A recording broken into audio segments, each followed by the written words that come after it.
So last Friday, I went to Ikea. I got there about 7:35, and just in time for me to see this Ikea wanting to put solar panels all over California. I think that's great, Ikea. You can start at my house. I would gladly accept that. I stopped at the first display that I saw when you walk in, and they had all of this gorgeous sort of faux foliage around. I also found this spearmint Ficus benjamina and lamented over the current state of my own. Hopefully it's going to be recovering soon. They also had these wonderful faux African violets and some faux terracotta planters even. And I love this idea for outdoors. So much easier to and lighter to pick up and move outside, and also you don't have to worry about it breaking. So this might look familiar, the shelf I'm pointing to. I have 2 of these in white in the plant room right now, and that's why I'm here today. I'm here to get this system, but not in black and white, so that I can increase the shelving in the plant room. These are modular, and so you can add this additional section of shelving to the first to sort of create even more space. And I did find the white version of the narrow shelf out here, but this one, the double, I'm gonna have to ask them to pull it from the warehouse. And while they do that, I said, I'm gonna go look at the plant stuff. I mean, come on.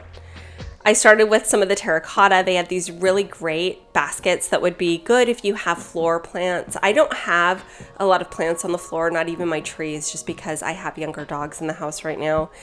And they've taken a bite out of my monstera, so I keep them very far away from my plants. I love cacti. I am actually afraid of them. I had some of them in the house when I was growing up. My parents could grow them, and I got poked one too many times. So I'm really afraid of them actually as an adult, but I'm very envious when I see other people on YouTube with their cacti, and I feel like maybe what I'm doing is working up the nerve to buy some cacti. I also looked at some of the plant stands that they have. I look at these all the time on the website, and even though I was there and I could have grabbed them, I just didn't. Once I saw them in person, a lot of my plants are getting bigger, and I need to really think about how I can make sure that they've got not just the right light, but the right space. And so this might be something I revisit later. I looked a lot at their planters, and I found one that I really loved but didn't get. And I did end up getting a couple of these. So I already have a couple of watering cans that I have in the house that have these very narrow spouts, and that's really good for some of the things that I need to do, especially with propagation stations around the house.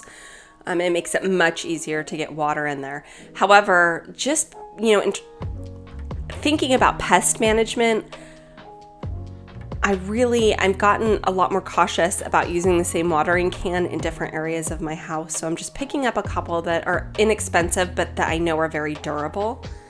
Now, this is a planter I really regret not getting. They had it in a variety of sizes, including a very large one I'll show you in a minute that can be on the floor. And I hugely regret not picking these up while I was there, because ordering from Ikea online can be really tricky if you've read any of the reviews. So I think I'm gonna have to go back and pick these up. But yeah, I think that they're beautiful, and I think if you add a terracotta water tray under it, I just think that those colors together, just this bright white and this beautiful terracotta, would look great. And I got a cream and a green watering can as I am walking away. I also grabbed one of these water sensors. I don't know why I did it, because I just told you that I don't like using the same planter for plants that are in different, the same watering can for plants that are in different areas of my house to control pest management. But now I think I'm going to stick that in I won't. There are some plants that are a little bit more difficult for me to determine if they need water or not. So I'll probably, use it for those plants and then sterilize it between uses. I really liked these kind of concrete looking planters, and I, again, didn't pick any up, but if you see us tapping these throughout to make sure they're not plastic.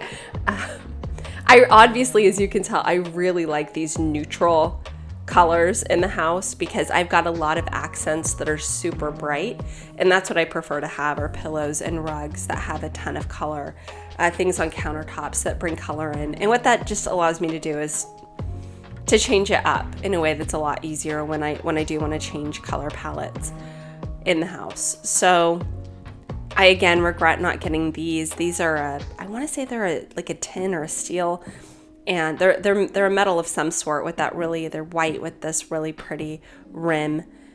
I also looked at that faux foliage for sale that I saw on display when I first walked in, and then I saw that they had these ginormous faux calathea medallions.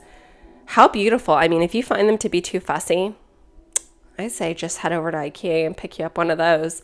I also looked at some of the other things I thought would be cute for propagation.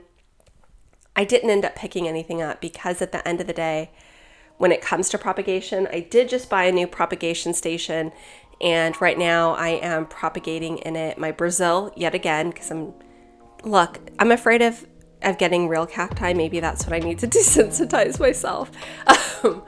But yeah, I just, when I think about some of the things in the house and what I want to do with it and how I want to handle it, it's one of those things where I look back and I really wish I would have picked some of those things up that I just showed you, but I didn't, so I'll be going back. And now I'm ready to head over and pick up my, as you can see, my water sensor that I'm already rethinking as I'm walking away from the display. Yeah, so they do have the narrow one out on the floor, so I'm going to grab that, put it on the cart, and then go and take it over to pick up its counterparts, its larger unit, and get it ready to go home. Of course, you get in line at Ikea and then you are bombarded with this, and it's dastardly. Ikea, this is dastardly. If you've ever had these cookies, they're delicious. They're the perfect amount of sweetness. They're not too overly sweet. I also picked up some of these spice jars because I see people with them online and I absolutely love them, and I'm like, why don't I ever get these? And so I finally picked them up. And then I used to get these kind of these little cork, I guess, are they trivets to put under plants to protect wood, but now I buy ones that have a laminate face because that actually keeps moisture from getting through, just if you're using a terracotta watering tray. That's really important. So I walked out with a few things. Part 2, I want to show you what the new shelving unit looks like inside of the plant room and what I've been able to do with it, and some of my plans for displaying plants outside of using shelves. So if you're interested, be sure to check back next week. But I hope that you enjoyed my plant accessory shopping adventure at Ikea.